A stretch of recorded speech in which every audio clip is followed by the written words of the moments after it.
উজানের পাহাড়ি ঢল ও ভারী বৃষ্টিপাতের ফলে লালমনিরহাটে তিস্তা নদীর পানি বৃদ্ধি পেতে শুরু করেছে। এতে তিস্তা চরাঞ্চলের ফসল ডুবে যেতে শুরু করেছে। বিস্তীর্ণ চরাঞ্চলের বাদাম, মিষ্টি কুমড়া, ভুট্টা ক্ষেত সহ নানা ফসলি জমি পানির নিচে ডুবতে শুরু করেছে।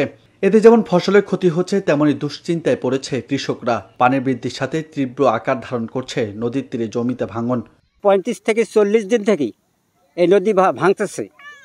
আমাদের পানি উন্নয়ন বোর্ড, চেয়ারম্যান, মেম্বার কেউ দেখাশুনে করতেছে না।